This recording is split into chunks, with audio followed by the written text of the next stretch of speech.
All right, so what's coming due here is 162, 172, 173.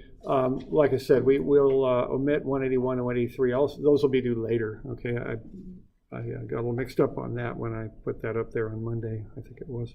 Or no, it was Wednesday. But all right, so let's have a look at some of these and see if you've got questions or anything. So 162, we went over that just a little bit, you know, in class, at least some of the ideas behind it. So here's 162. All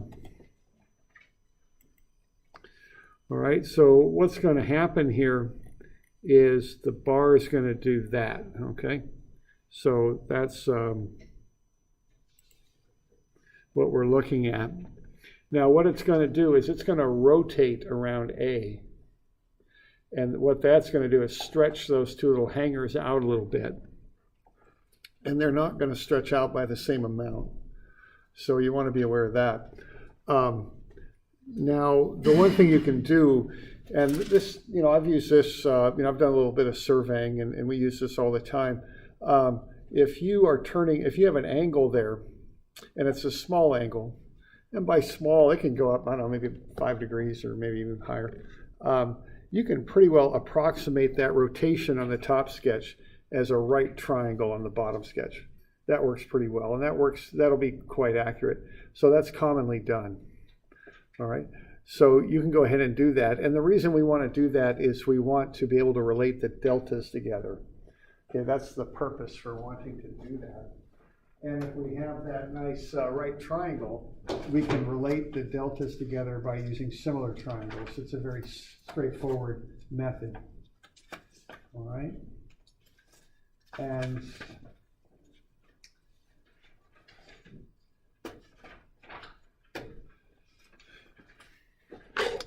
all right, so that would be the approach that I would take on that.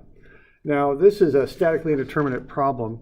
What you've got there, you've got 3 unknowns, but actually 4. You've got RAX, RAY, the force at B, and the force at C, and that's 4 unknowns, and you only got 3 equations of statics, so that's 1 unknown too many.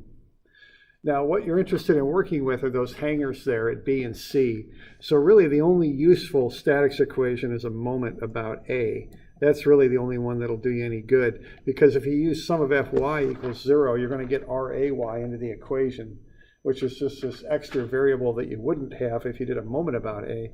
So by going sum of Fy is equal to 0, you pick up an extra unknown. So it really doesn't do you any good, okay? So as far as the approach on this first thing you want to do is realize this is statically indeterminate. You can't solve this with statics alone.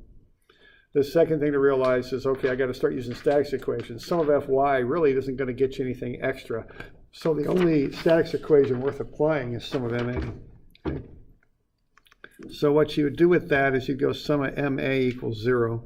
That would be where I would start.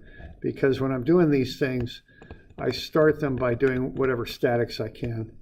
So sum of moments about A is 0. Okay, and what you'd have there, if you look at the dimensions there off of the, the homework sheet there, it's 24, 16, and 20. So that's 24 inches, 16 inches, 20 inches. There we go. So what you would have then would be sum of MA is 0, and that would be 24 times the force in BE. This is E up here. And then 40 times the force in CF. And then those are both pulling this way, see, is what they're doing. So they're causing a counterclockwise moment about A. You'll remember that counterclockwise is positive. All right? That's why they're positive. And then you're going to have minus the 1,500 pounds times the sum of those 3 dimensions. So 16, 24, and 60, and 20 more gets you 60 inches. So what I'm doing there, I'm just creating moments in pound inches.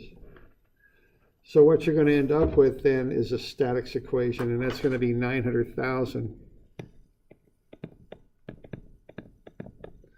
And what that is going to be 24 FBE plus 40 FCF, okay? So that's one equation there.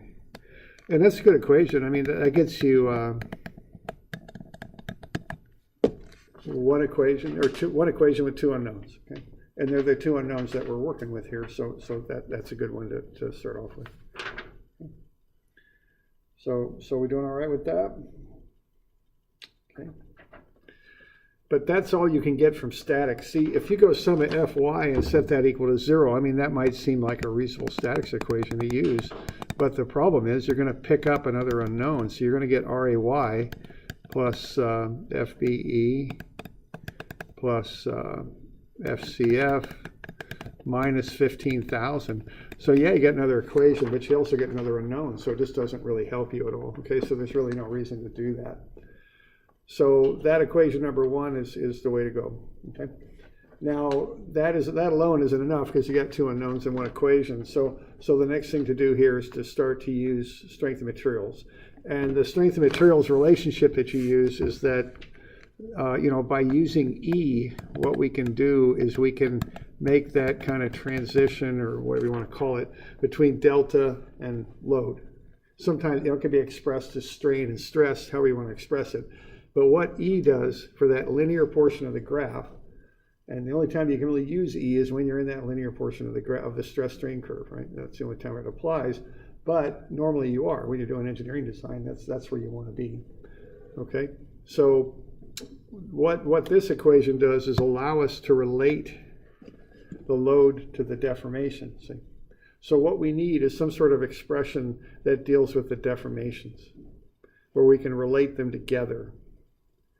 So what I'm going to do is use this triangle down here, which is an approximation, but for this small amount of rotation we're going to have is a very, very good one. Okay, so I don't have any problem using that. And I'm going to relate the deltas together. So I've got delta B, and then I've got delta C, and I want some way to relate the two together. Now, they're not equal to each other. I mean, you can look at that and see that they're not. So we don't want to use that they're just straight out equal, but we do want to relate them together with some sort of equality, right? I mean, that's how we relate things together. And so what we could do is just use similar triangles, see, because you got 24 here and 16 here, so you can relate them together. So delta B would be to 24 as delta C would be to 24 and 16, which would be 40. Okay. Yeah, a question there? Yeah, for the moment equation, shouldn't it be a 15,000 pounds? Yeah, I busted that, didn't I? Okay, I think that where I got is good, but yeah, I have a bust in how I wrote that down. So 15,000. Thanks. That I think the 900,000 is good, but yeah, the number up above was not. So thanks. Okay.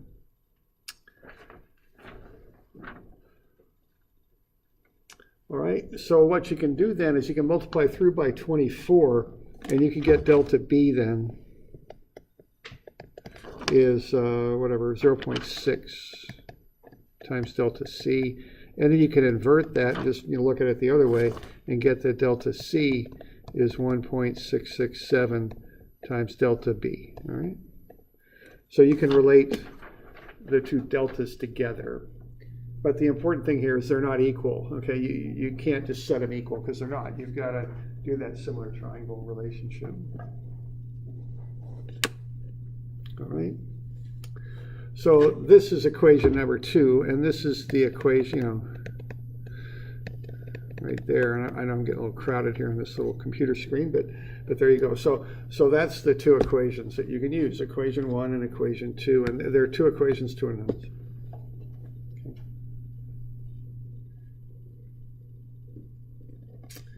All right. Now you also know that of course delta is PL over AE. You know that, so we'll use that too.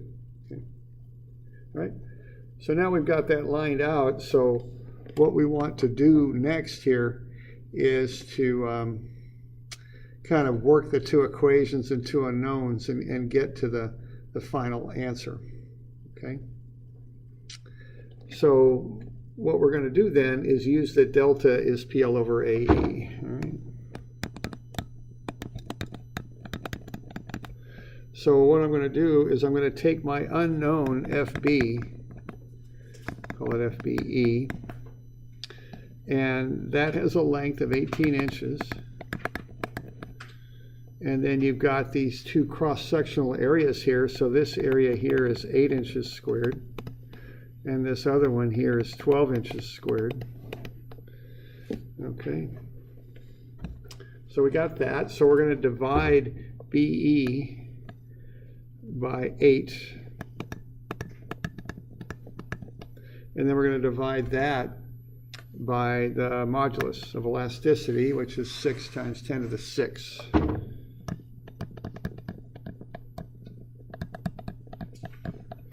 And we're going to equate that to the other side, which is FCF times its length, which you'll notice is 25 inches. And then we'll divide that by its area, which is 12 inches squared. And then its modulus, 6 times 10 to the 6 pounds per inch squared. Okay? Now, we can't just do that alone. See, we know that they're not equal, that we've got a 0.6 in here. That's what makes them equal, that similar triangle relationship that I had on the previous page. Okay. So we want to be sure to include that.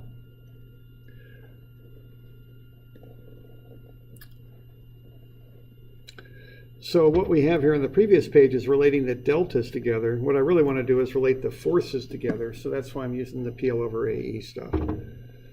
I'll also notice that I got the same modulus, so I'll just cross that out.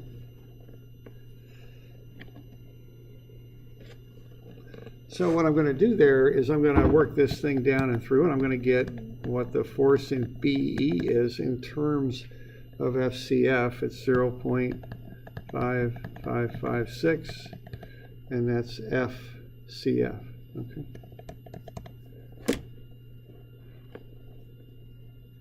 So now I've got the two forces related together. So now I can go back and I can go ahead and find, use this equation here where I've got 90,000, and that's equal to 24 times FBE, but FBE is 0.5556 FCF, and then plus 40 times FCF. Okay. So I'm taking that relationship there between FBE and FCF, and I'm substituting into that moment equation that I generated. And so now I can solve for FCF. Okay. And that'll come out to be whatever, 16,875. And then from there, I can go ahead and get FBE. And FBE is 9375.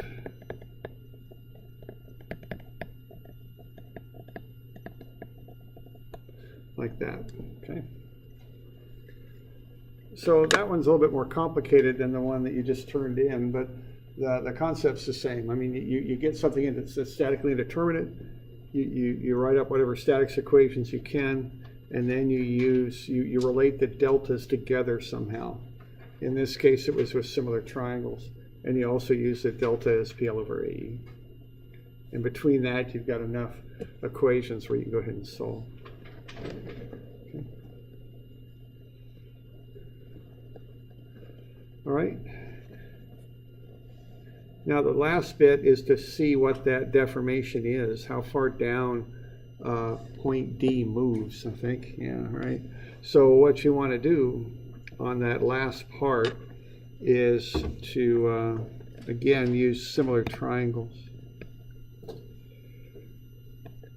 And I'm, of course, greatly exaggerating this, but there's delta B, and there's delta C, and there's delta D. So you can use delta B is to 24, and that equals delta C over 40. And that equals delta D over 60, and then you've got delta equals PL over AE. Okay. So you can use this to find delta D.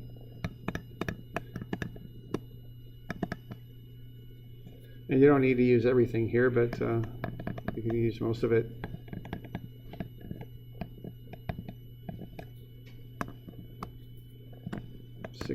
There we go. Okay.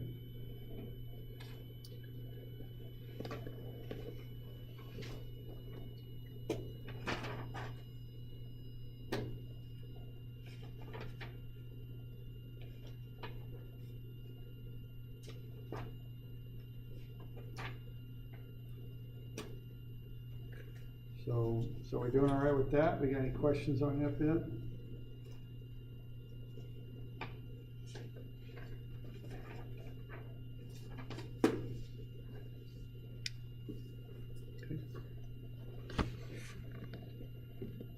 Okay.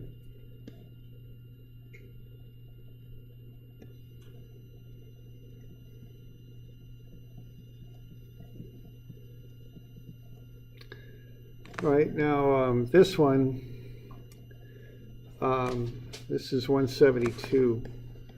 What's going to happen is, are there any questions on this one in particular?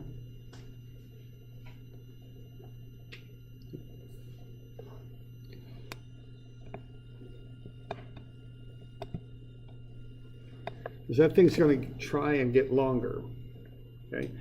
And it's going to try and get a lot longer, okay?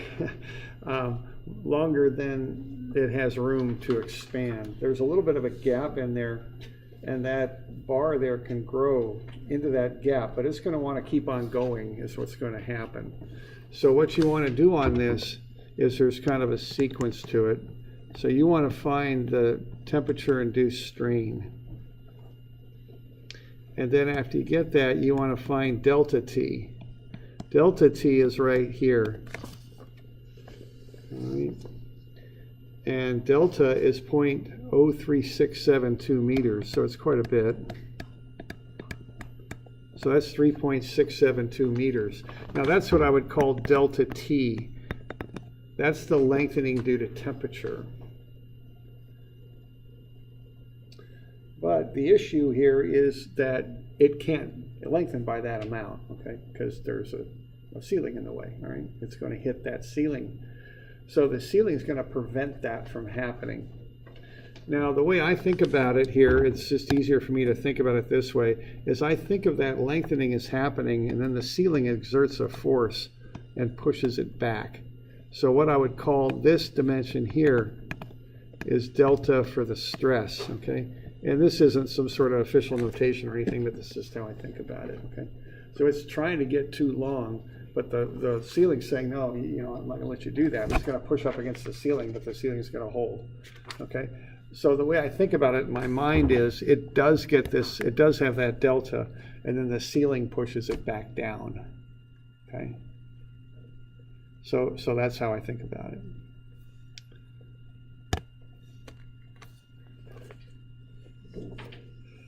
All right.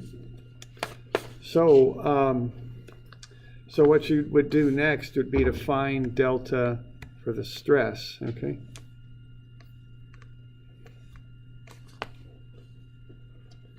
Now what the delta for the stress equals is PL over AE, and what that equals is sigma L over E. All right. So if you want to find the stress, sigma, what that equals is delta E over L. Okay, so that's how you could find the stress. But before you do that, you know, you need to be sure you identify the delta that's causing the stress. The delta that's causing the stress is not the 0.03672. It's less than that, okay?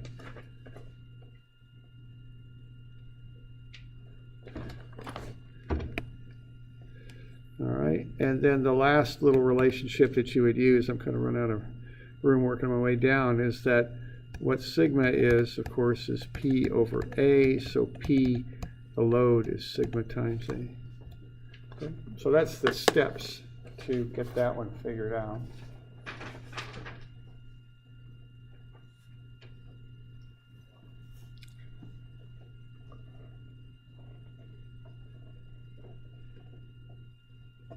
So we okay with that?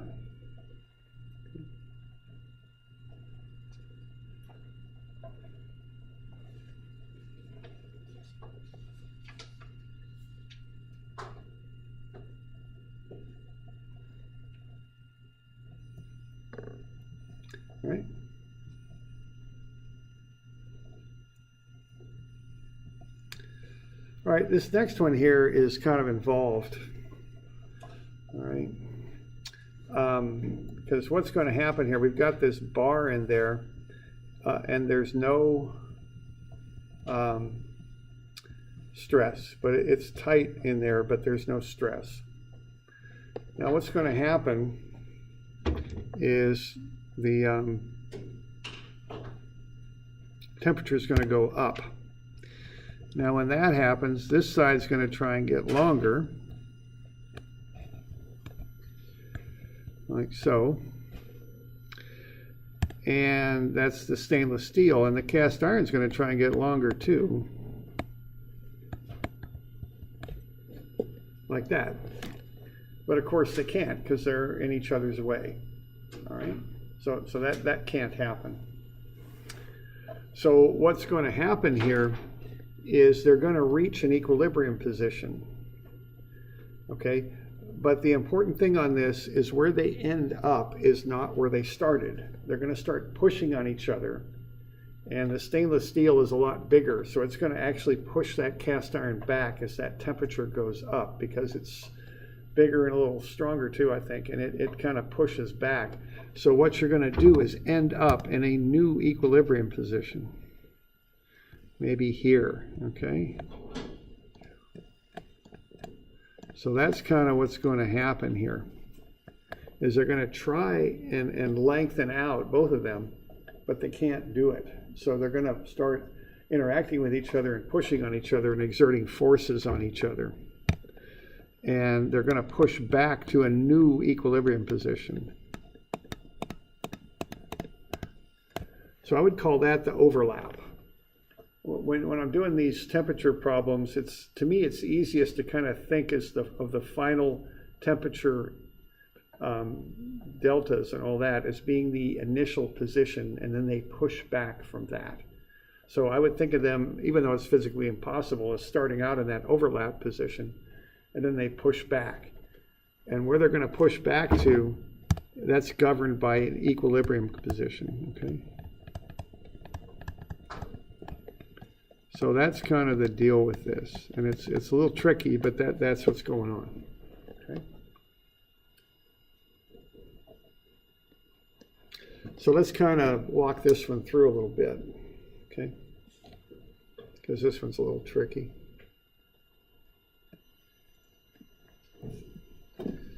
All right, so what I do here on this first page is I'm just working through some of just the basic parameters that I got to work with here. So at temperature of 10 degrees, the reactions are 0. What I want to do here is find the reactions at when the temperature is 24. So the delta T is 14 degrees C. I've got the areas of the two materials, the stainless and the cast iron, pi r squared. Okay, so start with that. Then I want to find the strains. Okay, so what I do is I take the change in temperature, which is 14 degrees, times the alphas, which are the coefficients of thermal expansion. 17 times 10 to the minus 6 and 11 times 10 to the minus 6. Okay, there we go. And that gets me the strains, 0.000238 and 0.000154. So those are the strains that would occur on account of those temperature changes. Now those strains would happen if they were free to kind of expand out. Now of course they're not, but that's what those numbers are. Okay? So I can take the next step and see what the deltas would be if they were free to expand. Okay, so I just take the strains times the length. So the strain of the stainless times 0.7 meters, and the strain of the cast iron times the 0.5. All right. All right, so I'm just kind of walking that down. I start off with the change in temperature. It's 14 in the areas, pi r squared, and then I start working through the temperature stuff. So I get the strain, multiply that by the length, and I get the deltas that would occur if they were free to expand. Now again, they're not, but if they were, That would be the new deltas, okay? So 0.000166 and 0.00077. Okay. Now, even though they can't expand because they're in each other's way, I'll go ahead and find what I call the total overlap. It's physically impossible for that to happen, but if it could, that would be the overlap between them. And I think of that as being my starting position. Okay, so it's kind of a little odd how I approach these, but I think of the final temperature expanded position as being the starting position. And then what they're going to do is push back from there. Okay.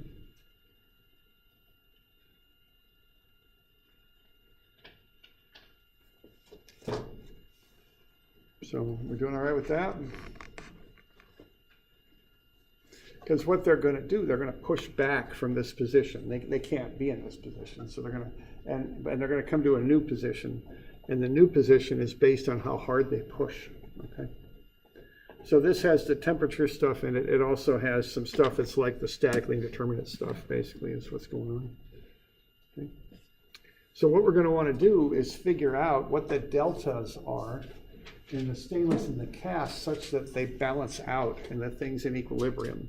That's really what you want to look at on this one. Okay. So what we'll do next here will be to look at delta as PL over AE. Okay, and then back solve that for the load. That's what we're going to do. Because we want to relate the load to the deltas. Okay. So the way we're going to find the deltas is we're going to use the loads and the fact that when they reach equilibrium, the load in the stainless equals the load in the cast iron.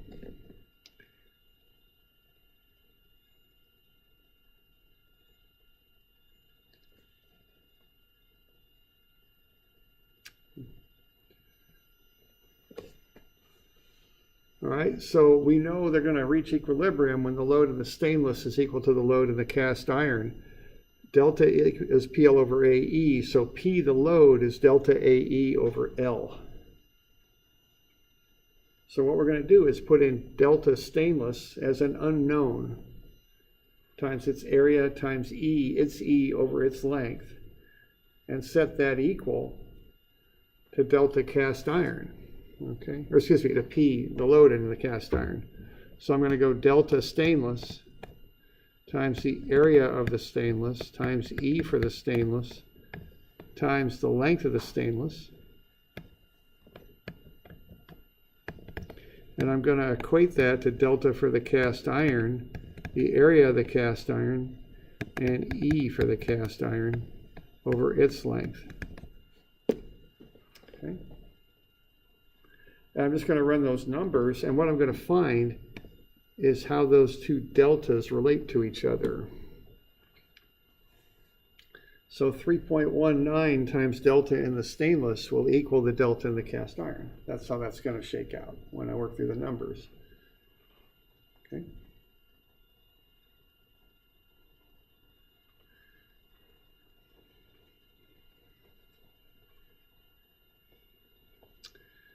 So that's what I'm up to here, is working through this.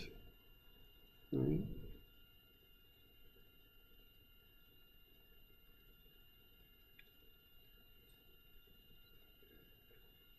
So any questions on this so far, what we're up to?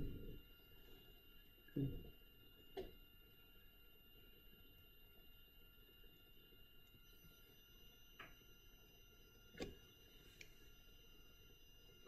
See, the two bars will push on each other. They're going to come to rest where equilibrium occurs, okay? So that initial thing is what I call an overlap. The stainless pushes out, the cast iron pushes out, and there's an overlap there, and that overlap can't exist, okay? So when the stainless pushes out, the cast iron pushes out, I act like they're not in each other's way, and I figure out how much they're going to overlap. If you want to use mechanical engineering language, that would be interference. You know, they're trying to occupy the same space. They can't do that. So they're going to push back on each other is what they're going to do. and they're going to come to rest where equilibrium occurs. And again, as I've said a couple times now, the key fact is they don't come to rest in their initial position. That cast iron is large, and it pushes the stainless steel is large, it pushes the cast iron back a little bit. That's where they're going to come to rest. So to find that final position, what you want to do is equate the load in the stainless to the load in the cast iron, and the load is delta AE over L. So what we found is that 3.193 times the load in the the delta of the stainless will be the delta of the cast iron. Okay. All right.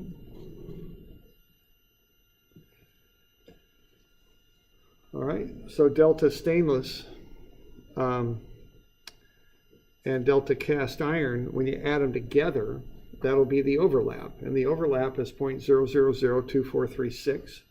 And I know that the delta cast iron is 3.193 times delta in the stainless. So delta stainless plus delta cast iron, which is 3.193 times delta stainless, is the overlap. So 4.193 times delta stainless is the overlap. So I can get the delta for the stainless, 0.0000581. And then I can take that by 3.193 and get delta for the cast iron. It's 0.0001855. Okay. So that gets me the deltas that will occur. And again, those deltas are from the fully extended overlap position, which never really occurs, but that's just how I think about it. Okay.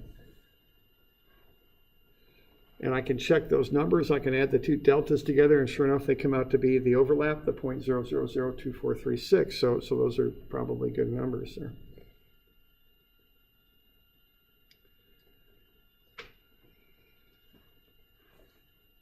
So the last little thing to do is to find the forces associated with those, okay?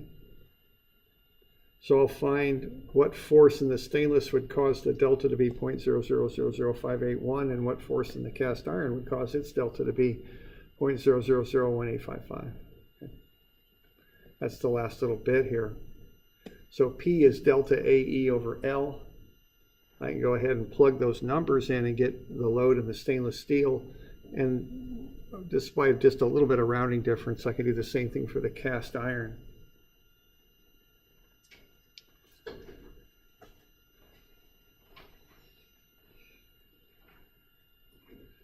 All right.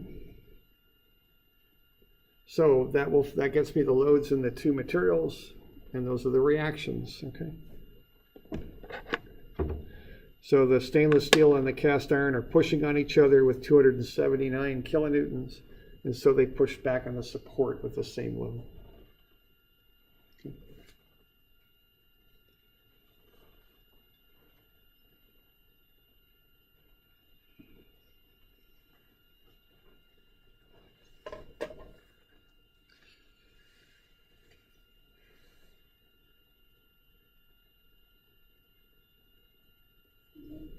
Yeah. I was wondering, since cast irons are smaller rod, would it like push into the stainless steel? You could get into that, yeah. It's beyond, I think, what we could really analyze with the tools we've got. But yeah, you're right. I think that cast iron, my guess is the stainless would end up looking, very exaggerated, something like that when that occurred. There would be some localized force there. Though that's beyond our ability to really figure it out. But yeah, I think that would occur. And, I've run into stuff like this, in kind of, especially in the working world where I start thinking about this stuff, and kind of the conclusion I've reached is you just do the best you can with the tools you've got. You throw some safety factors on it, and you kind of head on down the road. I mean, that's the best I've got. I mean, I've had a number of thoughts in the working world, but well, this doesn't really, it's not perfect. It doesn't really work. But the thing is, we don't have the tools to make it exact when we analyze it. So we just do the best we can with it, and then we just go with it. It's kind of my experience.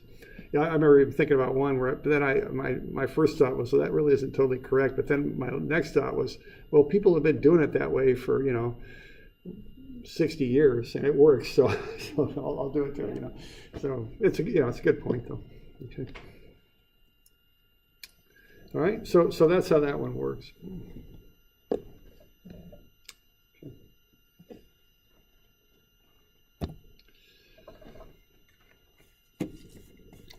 All right, so that's what's due Wednesday. Remember, we don't have class on Monday here at Lynn Benton. Okay.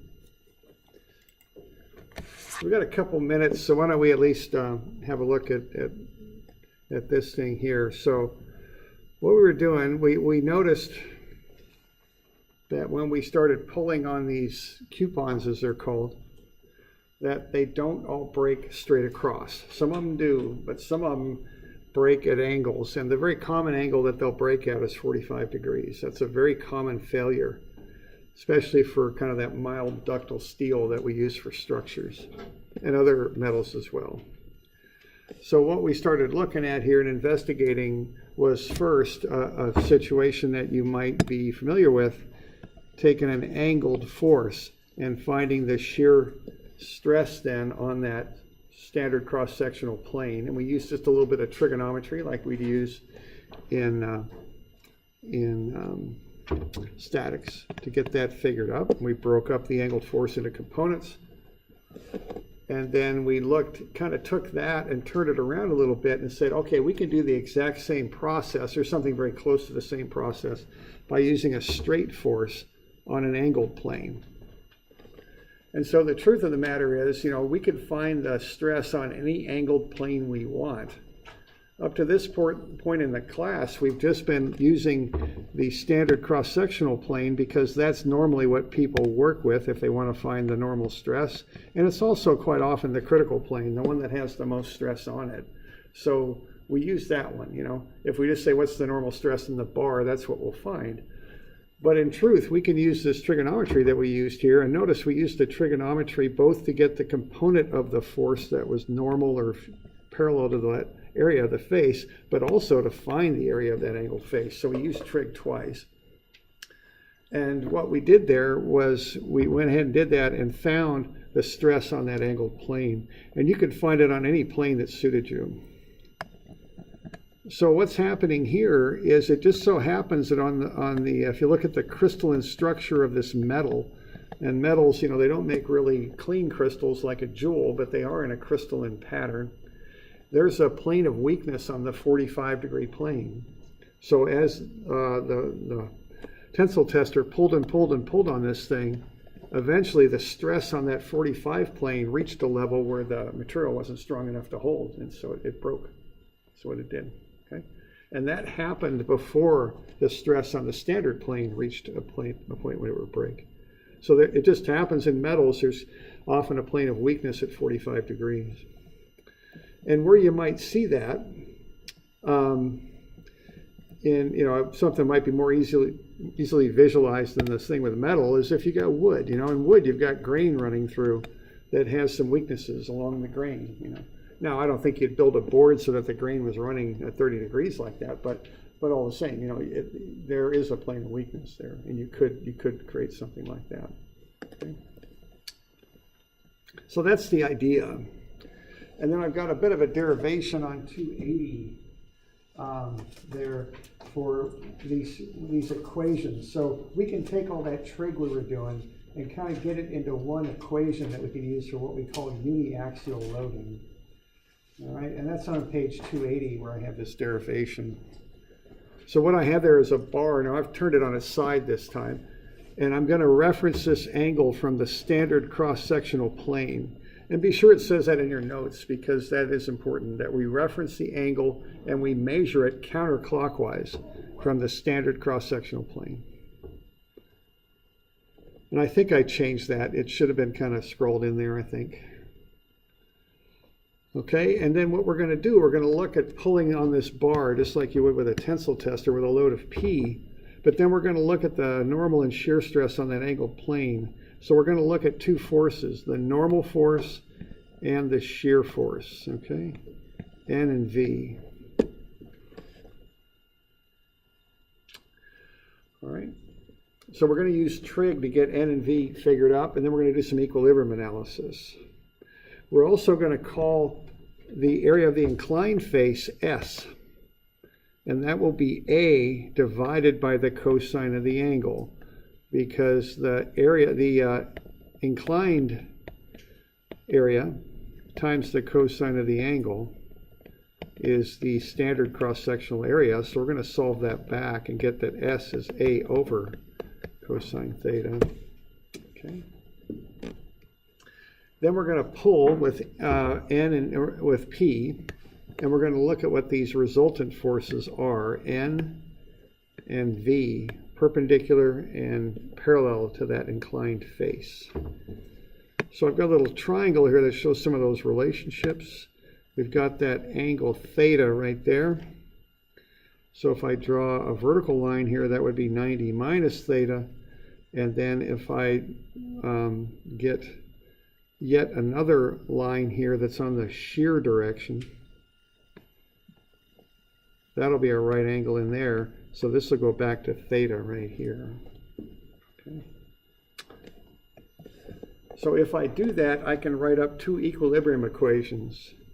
N is going to, this N here, minus P times the cosine of that angle will be 0. So that normal force is P cosine theta. If I divide out the area of that angled plane S, that'll be P cosine theta over S. But what S is A over cosine theta. So I'll get that normal stress. It's P cosine theta times cosine theta over A. So that's P cosine squared theta over A. And then if I go in the shear direction and do a sum of forces in the shear direction, I'll have V sum of 0. So the sum of forces in that along the plane, parallel to the plane, is going to be minus V down and to the right plus P times sine of that angle, P cosine theta, P sine theta. So that shear force V will be P sine theta. I can divide through by the area of the face to get the stress. The area of the stress of the face is A over cosine theta, so V over S is the shear stress tau. And I'm going to get P sine theta cosine theta over A. And I can do a little half angle substitution there. And I'll get P over 2A sine 2 theta is the shear stress. I've got a negative sign in there that relates to the sign convention on shear. Down right would be negative, so we throw a negative into there.